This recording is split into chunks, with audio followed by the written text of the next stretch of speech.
Buenas tardes, les saludo el doctor Felipe Lovelo.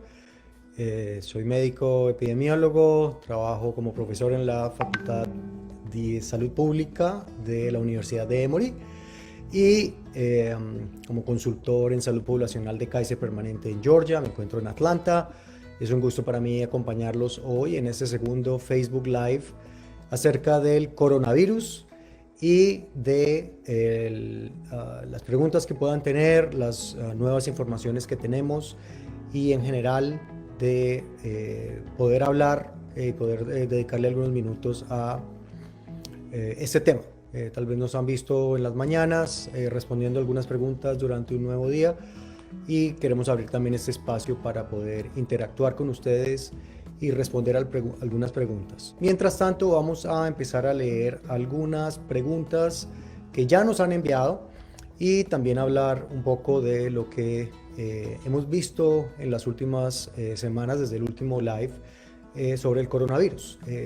Tal vez una de las cosas que ha sido importante en este último par de semanas ha sido los cambios y las controversias por los cambios en las guías de el Centro de Control y Prevención de Enfermedades para hacer el test, en donde ahora se recomienda, según el CDC, no hacer el test a personas asintomáticas necesariamente, sino enfocarse más en las personas que tengan síntomas. Esto ha sido controversial porque obviamente sabemos que un gran porcentaje de las personas que se infectan con el virus, incluso 40 o 50%, pueden ser asintomáticas o pueden desarrollar varios días o esperar varios días hasta que presentan los síntomas, es decir, hay un periodo de varios días de presintomáticos. Y es muy importante identificar quién tiene este virus, incluso si no se tienen síntomas, para poder aislar y para poder disminuir las cadenas de contagio. Así que por eso ha habido una gran controversia y esto ha originado que muchos hospitales, muchos sistemas de salud, incluso muchos departamentos de salud de diferentes estados ignoren lamentablemente, pero hay que hacerlo porque obviamente esta recomendación al parecer fue más política y vino por razones políticas y no por razones científicas. La otra cosa importante que pasó esta semana o durante los últimos días fue la autorización de emergencia del plasma convaleciente para pacientes hospitalizados por COVID. Y esto fue un anuncio que hizo la FDA y hizo este anuncio precisamente para dar información para que los médicos y los hospitales puedan utilizar el plasma convaleciente. La controversia con este plasma convaleciente es que la información que se tiene no es muy clara en cuanto a que tenga un beneficio. No se han hecho estudios randomizados, controlados, es decir, solo se han hecho estudios observacionales. Y además, cuando se hizo el anuncio, el director de la FDA cometió varios errores en la interpretación de los resultados y básicamente agrandó los resultados de una manera muy obvia, y eso ha creado también una gran controversia. Eso no quiere decir que el plasma convaleciente no pueda ayudar a ciertos pacientes, pero todavía está en estudio y se debe utilizar en un ambiente de investigación.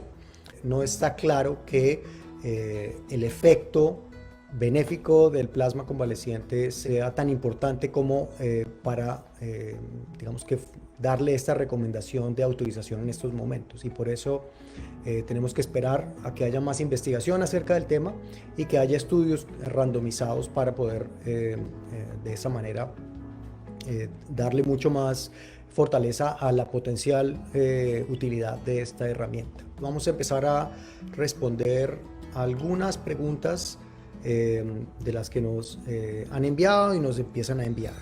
Septiembre se convierte en el sexto mes desde que se declaró oficialmente la pandemia. ¿Qué es lo que preocupa aún acerca de esta epidemia? Lo que nos preocupa es varias cosas, que aunque los casos han disminuido en un gran número de estados, en la mayoría de estados los casos han disminuido o están estables en las últimas semanas, aunque hay algunos casos, más o menos 10 estados, en donde la cantidad de casos viene en aumento principalmente en zonas rurales de Estados Unidos. Ustedes se acuerdan que el primer pico de infección fue en California, en Nueva York, en ciudades grandes. El segundo pico de infección eso fue en abril, durante el verano fue en los estados del sur, con un y un pico de infección mucho más alto del que se vio en abril. Y ahora estamos pasando a zonas que no habían sido afectadas antes, por ejemplo, islas como Hawái y, por ejemplo, también zonas rurales. Y por eso es importante entender que a pesar de que llevemos varios meses de pandemia, varios meses de confinamiento en algunos sitios, de utilizar las medidas de distanciamiento físico, la máscara, este virus no se va a ir hasta que no haya una vacuna y un porcentaje importante de la vacuna haya sido aplicada a muchas personas, 60% de la población o más. Y es por eso que no se puede bajar la guardia. Ahora también nos preocupa que empezamos con la temporada de la influenza. Usualmente empieza en septiembre y el pico de influenza es hacia finales de año, diciembre, enero, febrero. Y nos preocupa que haya haber dos virus circulantes en donde los síntomas muy similares hace que pueda ser difícil distinguir entre los dos, en donde va a haber menor disponibilidad de tests porque muchas personas van a venir con síntomas y posiblemente un número mayor incluso de personas que necesiten hospitalización a la que se ha visto hasta ahora, porque claramente la influenza es una enfermedad grave que puede llevar a personas a tener que ser hospitalizadas cada año. Por ejemplo, el año pasado miles de personas fueron hospitalizadas y miles de personas murieron por la influenza. Así que al tener dos virus circulantes nos preocupa la combinación de estos dos virus y que pueda haber una sobrecarga en el sistema de salud, pero también para las personas que pueda haber un riesgo de contraer ambos virus y esto pueda afectar obviamente el riesgo de severidad. La influenza, recuerden, ataca también a personas mayores, pero a niños. Usualmente los extremos de las edades son las personas que tienen mayor riesgo de enfermedad grave y es importante tratar de evitar ese riesgo. Lo más importante para evitar el riesgo de influenza es la vacunación. Usualmente esta vacuna está disponible a principios de septiembre, ya debe estar disponible en varias droguerías o cuando van a los hospitales o a su médico de atención primaria, y entre más temprano se vacunen contra la influenza, más rápido van a poder desarrollar inmunidad. Se toma algunas semanas para desarrollar esa inmunidad y estar protegidos durante todo este tiempo, los próximos meses que es la temporada de influenza. Así que es muy importante aprovechar la oportunidad de que para esta enfermedad sí tenemos una vacunación, que es una vacuna que nos disminuye el riesgo de enfermedad grave. Por ejemplo, yo le digo a los pacientes que el 90% de los niños que mueren por influenza cada año no han sido vacunados. Así que la vacuna contra la influenza no es 100% efectiva. Hay algunas personas que pueden incluso desarrollar el virus, pero sí disminuye en un gran porcentaje la potencial gravedad de la enfermedad y por eso es tan importante aplicársela. ¿Cuál es el pronóstico sobre el virus para el final de año? Bueno, es imposible hacer pronósticos exactos, sobre todo a largo tiempo, porque este es un virus cambiante que mucho tiene que ver lo que hacemos como sociedad para disminuir el riesgo. Por ejemplo, si estamos el 95% de la población utilizando mascarillas, es muy probable que la cantidad de virus empiece a disminuir e incluso, como hemos visto en estados como en Asia, se disminuya y casi no se vean casos. Pero si la gente baja la guardia, empieza a estar en aglomeraciones, no guarda la distancia física, no utiliza el tapabocas siempre que sale de la casa, podemos volver a tener otro pico de infección, otro pico de hospitalización y de mortalidad. Y repito, tenemos ese doble problema con la influenza. Lo que pensamos la mayoría es que va a haber un resurgimiento de la infección durante esta temporada en donde empieza el frío, porque usualmente es lo que vemos con los virus respiratorios y por eso es tan importante en este momento no bajar la guardia. Silva Hernández nos hace una pregunta. Doctor, ¿cree recomendable que los niños asistan presencial a la escuela? En mi caso, mi niño al kinder. Es una gran pregunta. Yo tengo un niño de 6 años y hemos estado con mi esposa tratando de definir cuál es la mejor posibilidad de acción. Claramente es un tema en donde no hay 100% riesgo cero. Como el virus no se ha controlado en Estados Unidos, pues obviamente puede haber riesgo de nuevos contagios y de brotes, como se ha visto, por ejemplo, en algunos colegios. Hay dos cosas importantes para entender. Lo primero es que hasta ahora lo que sabemos es que los niños más pequeños, es decir, los niños de 10 años para abajo, tienen una menor capacidad de infección y obviamente una menor capacidad de enfermarse gravemente. No quiere decir que no se puedan enfermar y lamentablemente ha habido niños que han muerto, pero es algo mucho más raro. Los niños de 10 para arriba usualmente tienen un mayor riesgo de pasar este virus a otras personas, es decir, de ser infecciosos. Tiene mucho que ver entonces qué tanto está el virus circulando en tu comunidad.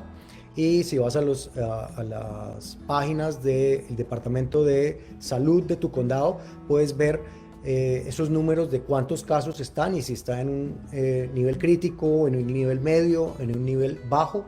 Yo recomiendo un sitio que se llama covidactnow.org, covidactnow.org, en donde puedes poner tu condado y te dicen el nivel de infección de nuevos casos, y si ese nivel está menor a 25 casos por 100,000 personas, menor a 10, incluso mejor, pues se creería que el nivel de infección es manejable y tendría yo un poco más de tranquilidad de que los niños vayan a la escuela de manera presencial, especialmente niños pequeños en donde es difícil que puedan estar haciendo la escuela en el computador. Así que en el caso de mi escuela, yo sé que ellos tienen un muy buen protocolo y es importante que los papás hablen con la escuela para entender qué protocolo tienen cuando se identifiquen casos, cómo van a manejar los niños. Se ha recomendado que haya menor cantidad de niños en cada salón y que los niños no se estén mezclando, por si se encuentra algún caso, poder aislar al grupo de niños que estuvieron juntos y no tener que aislar a toda la primaria o toda la secundaria. Así que entre más cosas que escuchen acerca de su escuela que está haciendo ese tipo de situaciones, obviamente uno se siente con mucha más tranquilidad de por lo menos enviar el niño a la escuela presencial y obviamente estar pendiente de los síntomas y estar pendiente de infecciones o de brotes que puedan haber. Pero en mi caso, con nuestro hijo de 6 años, nosotros decidimos, apenas la escuela empiece a hacer clases presenciales, vamos a enviarlo porque nos sentimos cómodos con el nivel de infección acá en Atlanta que ha bajado en las últimas semanas. Una pregunta de William Jiménez. Buenas tardes. ¿Cuánto dura el COVID-19 en tu sistema? Tengo un mes con COVID. Una pregunta también importante. La mayoría de las personas, la infección dura entre 10 y 14 días, dependiendo de si tienes síntomas o no tienes síntomas. Si tú no tienes síntomas, lo que se recomienda es que estés aislado por lo menos durante 10 días. O se esté aislado por lo menos hasta que se acaben los síntomas 24 horas. Por ejemplo, estar sin fiebre por 24 horas sin estar tomando drogas contra la fiebre. Así que ese periodo de 10 días después de haber contraído la infección es importante aislarnos para evitar el riesgo de pasárselo a otras personas. Somos más infecciosos y tenemos más riesgo de pasar esta infección a otras personas en los primeros 10 días. Carmen Najera pregunta: buenas tardes, doctor, ¿hay cura para el COVID-19? ¿Cómo van las vacunas? No hay cura. Estamos todos los científicos del mundo trabajando de una manera muy acelerada para producir vacunas que sean seguras, que sean efectivas, pero probablemente lo más rápido que se va a poder saber si esa vacuna sirve o no es a finales de este año, y disponibilidad de vacunas lo más rápido que yo creería van a estar es para principios del 2021, primer trimestre o segundo trimestre del 2021. Probablemente estén disponibles primero para personas con enfermedades crónicas, personas adultos mayores, personas que trabajan en los hospitales, porque estos son los grupos que más tienen riesgo de enfermarse. Así que hay que estar muy pendiente de las noticias y ojalá una o varias de las vacunas que se están en este momento estudiando podamos tener información de que sean seguras y efectivas. Nosotros estamos positivos y optimistas de que por lo menos una de las cientos que se están estudiando va a salir con un adecuado nivel de seguridad y efectividad.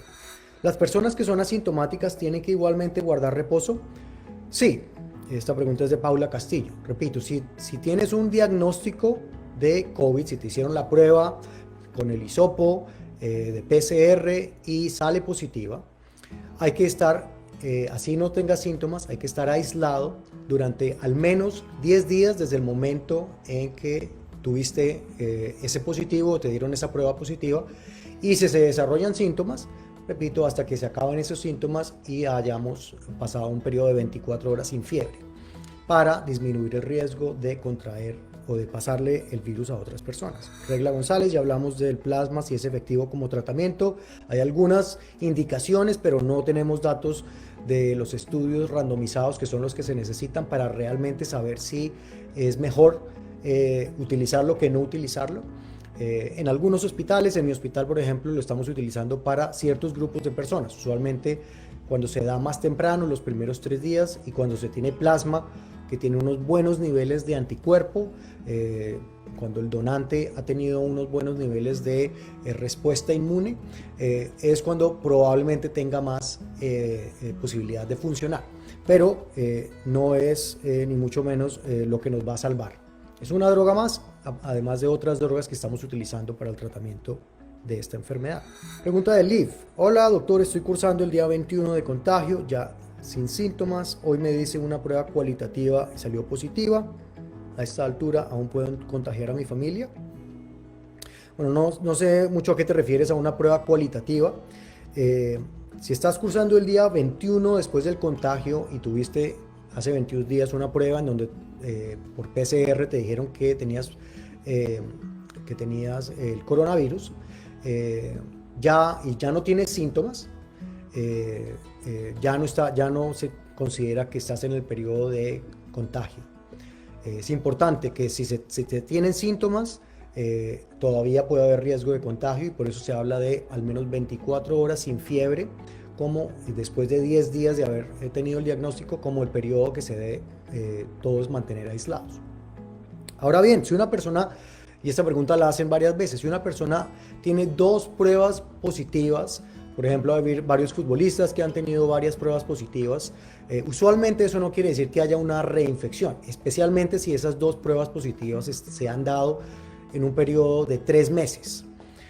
¿Por qué? Porque sabemos que en la mayoría de casos las personas que tienen una infección desarrollan una inmunidad y están protegidas durante un periodo de más o menos 3 meses. En la mayor parte de esos casos lo que pasa es que hay pruebas que son muy sensibles y pueden detectar partículas del virus o componente genético del virus si se hace una prueba adicional, pero eso no quiere decir que el virus esté vivo o que el virus esté activo en ese momento y que sea contagioso. Simplemente quiere decir que hay rezagos del virus de la infección inicial. Así que en los primeros 3 meses lo que recomienda el CDC y las guías que actualmente manejamos es que usualmente eso no significa una reinfección, aunque ha habido casos que se están reportando en algunos países de muy raros. Recuerden, hay 25 millones de personas en el mundo que han contraído coronavirus y se han reportado tal vez 5 o 10 casos confirmados de reinfección, algo que es muy raro. Una pregunta de María Antonieta. Doctor, soy COVID positivo, pero solo tengo falta de olfato. ¿Puedo hacer ejercicio? Bueno, lo ideal es no hacer ejercicio si se tiene diagnóstico por COVID. En el periodo de estos primeros 10 a 14 días en donde usualmente las personas tienen síntomas. ¿Por qué? Porque ha habido reportes en donde al hacer ejercicio se puede aumentar el riesgo de que el virus tenga una afección al corazón, porque en el corazón las células tienen esos receptores en donde el virus puede entrar y se puede producir una situación que es una cardiomiopatía viral, en donde el corazón se ensancha y en donde puede haber otros problemas de salud. Así que no se recomienda el ejercicio, especialmente ejercicio intenso, durante los días seguidos a la infección.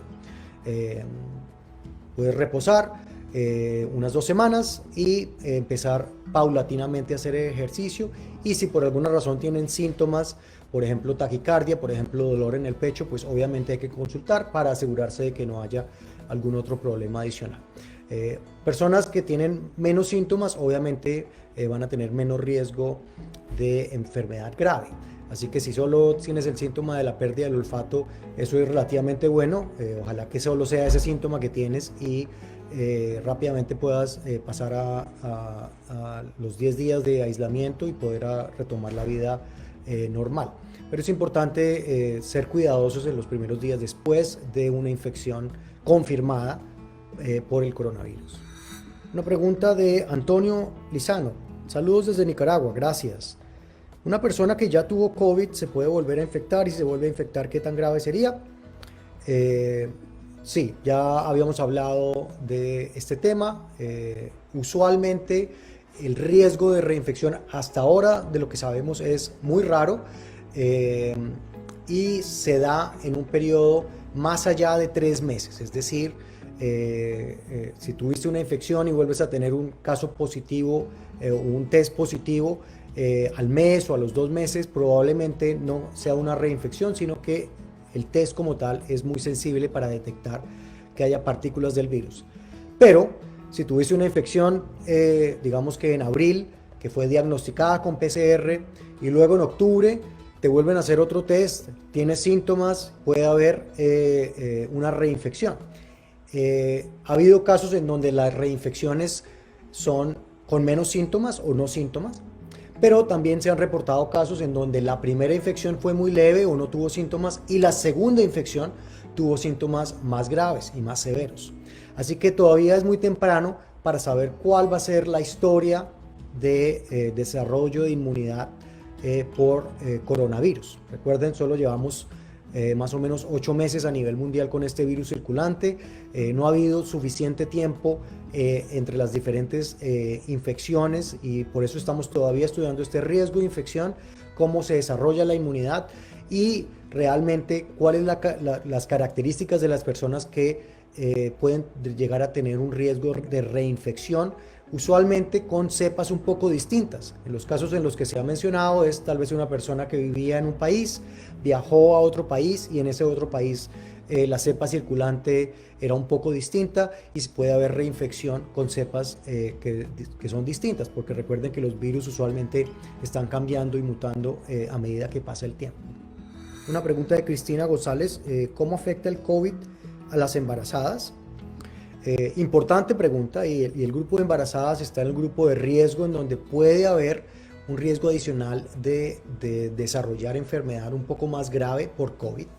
No ha sido muy usual, pero en mi hospital, por ejemplo en Kaiser, ya hemos tenido 50 o 60 embarazadas con COVID que han tenido que ser hospitalizadas con algunos síntomas, no síntomas tan graves afortunadamente, y los niños han nacido sin ningún problema, pero similar a la influenza, estos virus respiratorios pueden atacar con un poco mayor de fuerza a las mujeres embarazadas y por eso es importante obviamente la protección personal, tapabocas, el distanciamiento físico, evitar obviamente aglomeraciones durante el periodo en donde están embarazadas, porque así como otros factores de riesgo es mejor tratar de disminuir la posibilidad de infectarse en un momento en donde están embarazadas. Así que no es una cosa para tener pánico, pero es una cosa para tener cuidado y tener un poco más incluso de